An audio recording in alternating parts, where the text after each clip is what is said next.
모임 함께 볼 말씀은 고린도전서 8장 1절부터 3절의 말씀입니다. 고린도전서 8장 1절부터 3절의 말씀. 자, 목사님이랑 같이 읽어볼게요. 우상의 제물에 대하여는 우리가 다 지식이 있는 줄을 아나 지식은 교만하게 하며 사랑은 덕을 세우나니 만일 누구든지 무엇을 아는 줄로 생각하면 아직도 마땅히 알 것을 알지 못하는 것이요 또 누구든지 하나님을 사랑하면 그 사람은 하나님도 알아주시느니라. 아멘. 하나님께서 우리들을 뭐로 불러주셨냐? 열매로 불러줬어요. 어떤 열매요? 최고 사랑의 열매. 최고 사랑의 열매로 여러분 한 사람 말씀을 불러주신 줄 믿습니다. 자, 이 모임은 야모임이에요. 야모임은 유스 아틀리에, 청소년 공방이라는 뜻이죠. 이 공방이라는 곳은 무엇을 만드는 곳이냐면은 작품을 만드는 곳이에요. 작품. 이 공방에는 작품을 만드는 장인이 있죠. 그래서 이제 장인의 손을 통해서 작품이 탄생하게 되어지는데, 그 장인이 손으로 만들기 이전에 먼저 장인의 생각과 계획이 있겠죠. 그 작품을 향한. 그렇죠? 똑같습니다. 하나님께서 여러분들을 만드셨잖아요. 하나님이 만드셨잖아요. 그래서 하나님께서 여러분 한 사람 한 사람 부르실 때 하나님의 생각과 계획 속에 여러분이 있다는 것이죠.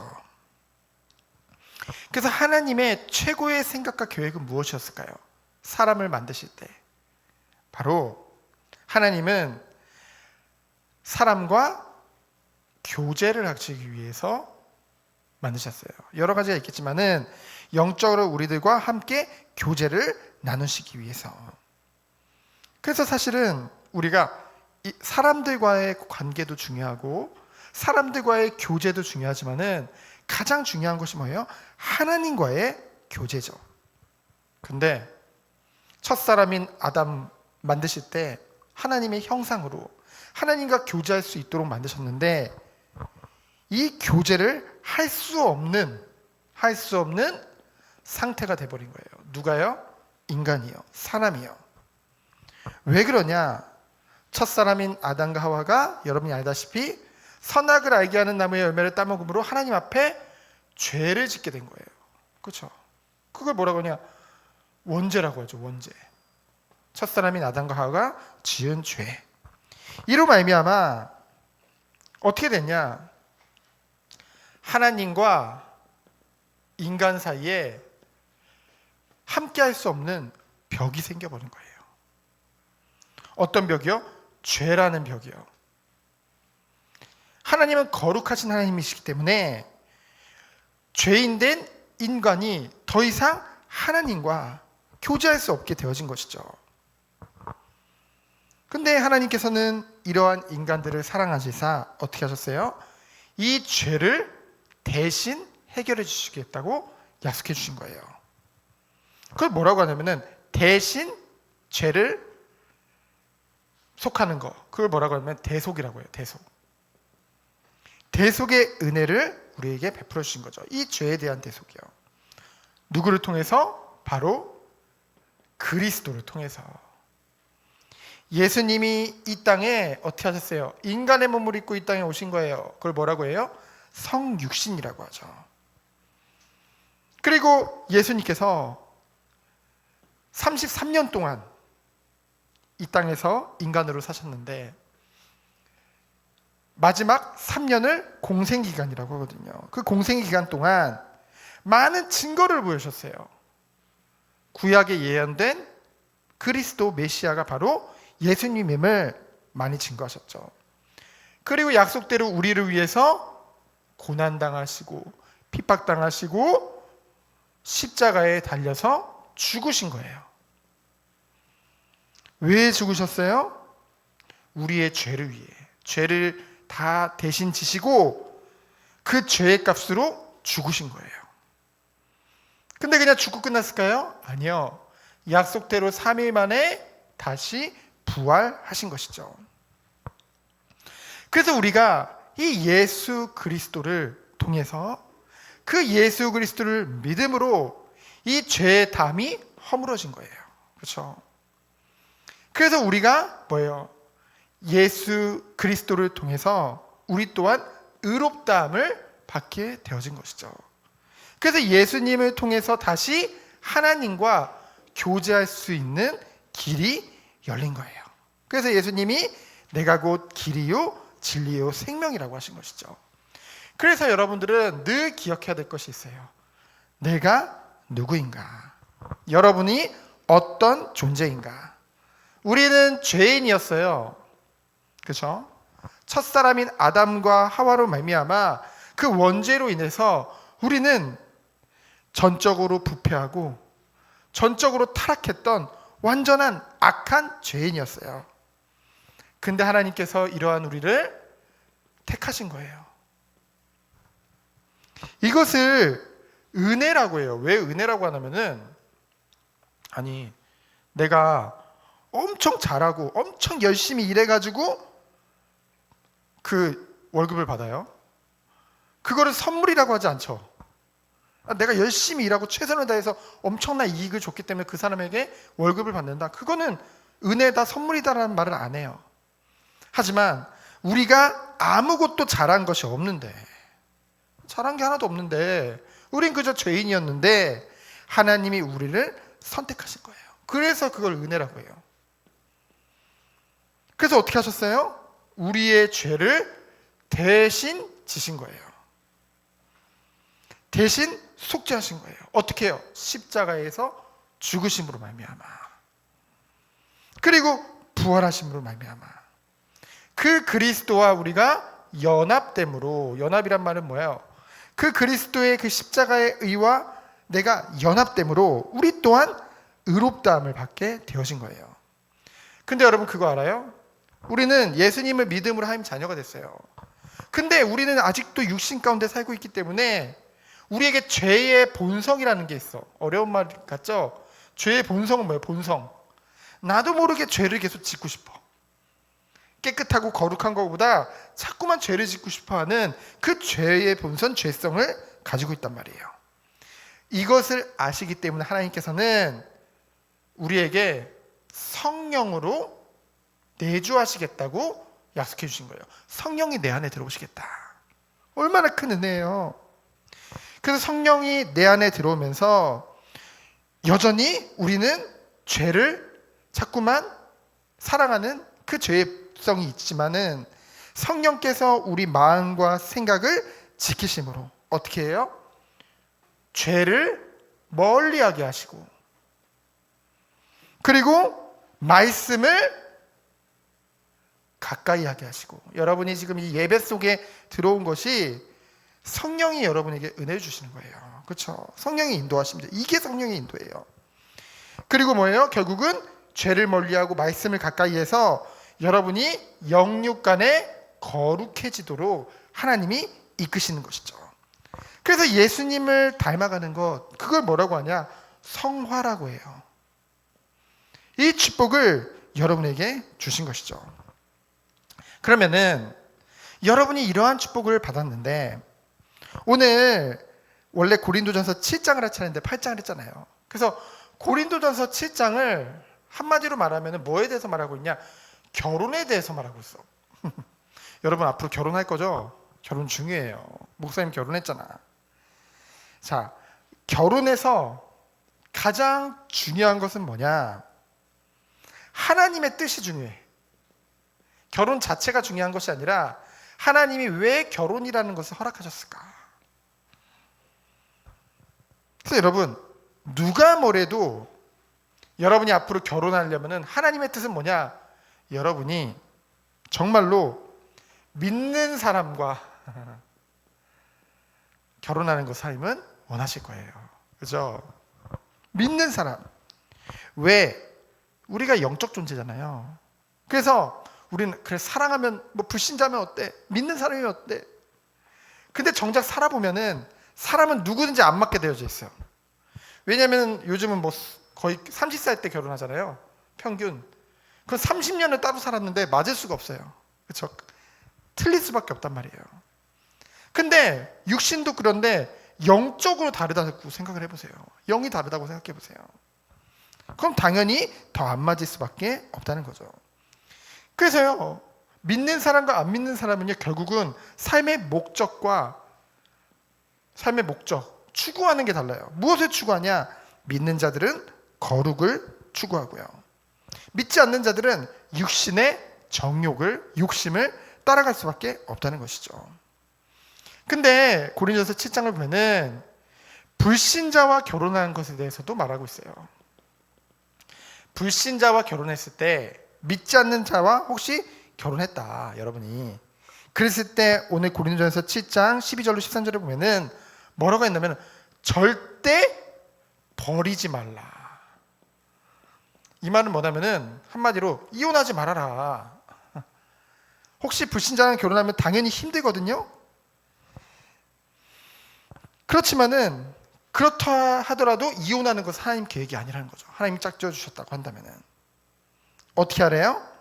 오늘 말씀에 보면은 7장 13절 이하로 보면은 불신자 남편이든 아내든 뭐를 통해서? 나를 통해 함께 거룩해지는 축복을 주실 것이기 때문에 그 길이 비록 어렵고 힘든 길일지라도 내가 결정한 거니까 어떻게 해야 된다?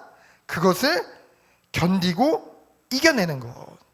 그것이 너무나 중요하죠. 회피하려고 하지 말고. 이혼이라는 것은 결국 회피하는 거거든요. 그러면서 무엇을 성경에서 말하고 있냐? 요즘은 뭐 비혼주의, 나 결혼 안 할 거야, 이것도 많이 얘기하죠. 비혼이든 결혼이든 오늘 고린도전서 7장에 보면은 둘 다 잘하는 거라고 했어요. 중요한 것은 하나님의 뜻 안에서 나는 이성이 너무 좋은데 근데 나 결혼 안 할 거야. 그럼 안 돼요. 그런 사람들은 결혼해야 돼요. 그렇죠? 근데 내가 하나님과 더욱더 가까워지고 하나님의 뜻을 이루는 데 있어서 결혼이라는 것이 좀 안 될 것 같아. 그러면 혼자 사는 것도 상관없다는 거죠. 왜냐하면 이 고린도전서를 쓴 사람이 바울인데 바울은 이제 결혼하지 않았거든요. 그럼 세 번째로, 그럼 고린도전서 8장에서는 무엇을 말하고 있냐? 고린도전서 8장에서는 음식에 관해서 얘기하는 것 같지만은 결국 하나님의 사랑에 대해서 얘기하고 있어요. 오늘 최고 사랑의 열매라고 했는데요. 여러분, 오늘 우리가 8장 1절로 3절을 읽었죠? 거기 보면 뭐라고 했어요? 지식을 많이 쌓으면, 우리는 세상 지식 많이 쌓으면 또는 성경 지식 많이 쌓으면 좋을 것 같잖아요. 당연히 좋아요. 유익하죠. 하지만 나도 모르게 교만하게 돼. 나를 높이게 돼. 교만의 증거가 뭐냐? 사랑이 없다는 거예요. 여러분, 정말로 하나님의 지식을 더 알면 알수록 하나님의 사랑이 우리 안에 커질 수밖에 없거든요.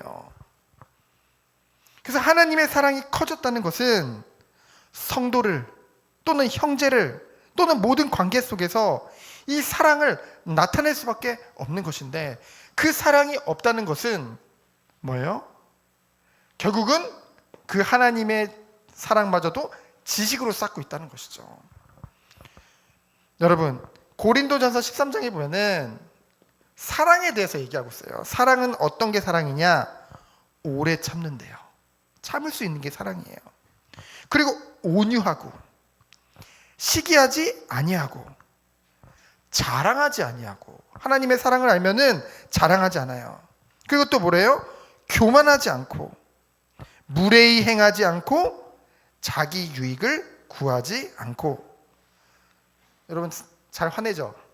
근데 정말 하나님의 사랑이 있으면은 성내지 않고 악한 것을 생각하지 않고 불의를 기뻐하지 않고 진리와 함께 기뻐하고, 7절에 보니까 모든 것을 참으며 모든 것을 믿으며 모든 것을 바라며 모든 것을 견디느니라. 뭐가 있으면요?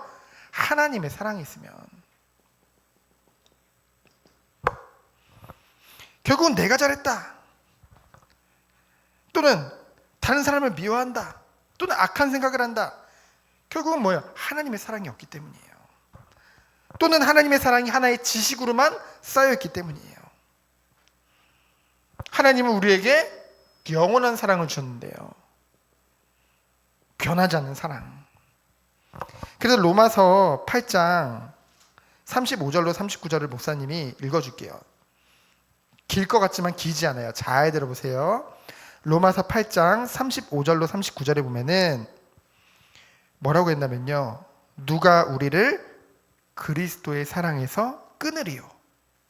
여러분, 그리스도의 사랑에서 누구도 끊을 자 없다는 거예요. 환난이나 곤고나 박해나 기근이나 적신이나 위험이나 칼이라. 여러분에게 아무리 어려운 일이 있더라도 그리스도의 사랑을 에서 여러분은 끊을 수가 없다는 거죠. 우리가 종이 주를 위하여 죽임을 당하게 되며 도살당한 양같이 여김을 받았나이다가 같으니라. 그러나 이 모든 일에 우리를 사랑하시는 이로 말미암아 우리가 넉넉히 이기느니라. 우리가 승리할 수 있는 비밀이 뭐라고요? 하나님이 우리를 사랑하시기 때문에. 그러면서 뭐라고 했어요? 내가 확신하노니 사망이나 생명이나 천사들이나 권세자들이나 현재일이나 장래일이나 능력이나 높음이나 깊음이나 다른 어떤 피조물이라도 우리를 우리 주 그리스도 예수 안에 있는 하나님의 사랑에서 끊을 자가 없느니라. 여러분이 이 축복과 이 은혜를 받은 줄 믿습니다. 그래서 여러분에는 최고의 사랑을 이미 받은 거예요. 그래서 목사님은 정말 기도해요. 무엇을 기도하냐? 여러분이 이 사랑을 깨닫도록. 그냥 깨닫는 것에서 끝나는 것이 아니라 이 사랑을 받으면 어떻게 돼요? 사랑 받은 자는 또 다른 사랑을 할 수 있는 거예요. 하나님을 사랑하고 이웃을 사랑하고 모든 사람을 사랑할 수밖에 없는 그 삶의 열매가 여러분에게 있도록. 그러면은 목사님 음식도 얘기한다면서요. 바울은 뭐라고 했냐면은 내가 음식에 자유로워. 뭘 먹어도 상관없어. 그리스도 안에서. 하지만 혹시 내가 먹는 음식으로 말미암아 시험 드는 자가 있다고 한다면은 나는 그 음식을 먹지 않겠다. 그렇죠? 그럼 결국은 이것 또한 사랑의 실천이죠. 어떤 영혼이 마음이 다치지 않게 그 영혼을 사랑하는 마음이죠. 예를 들면 목사님이 자, 은정아, 목사님이 막 지금 설교하는데 막 담배 피면서 설교해. 어떨 것 같아? 이상하지? 막 술 마시면서 막 별로 본의 안 되잖아. 그렇죠? 만약에 목사님이 여기서 막 술 마시고 담배 피면서 막 설교하면은 여러분 시험 될 거야. 그럼 목사님은 잘못한 거지. 사랑이 없는 거지. 극단적인 예를 들었지만은 우리가 정말로 영혼을 사랑하게 되면은 그 영혼에게 맞춰줄 수 있는 거예요. 그건 지는 게 아니에요. 양보할 수 있는 거예요. 그래서 정말로 여러분들이 이 사랑이, 하나님의 사랑이 그냥 말로만 지식적으로만 나타나는 것이 아니라 여러분의 삶 가운데 그대로 나타나서 이 사랑으로 모든 사람을 살리는 그런 축복의 열매 되어지기를 예수 그리스도 이름으로 축원드립니다. 이 시간 기도합니다. 하나님 감사합니다. 최고의 사랑 주님 우리에게 베풀어 주심에 감사드립니다. 이 사랑 가지고 온 세상에 빛을 비추는 우리 귀한 주의 자녀되도록 주께서 축복하여 주옵소서. 우리 주 예수 그리스도의 은혜와 하나님의 사랑과 성령의 교통하심이 오늘 말씀과 같이 최고의 사랑을 가는 곳마다 전하며 최고의 열매를 맺을 우리 귀한 후대들 위해 이제부터 영원까지 항상 함께 계실지어다. 아멘.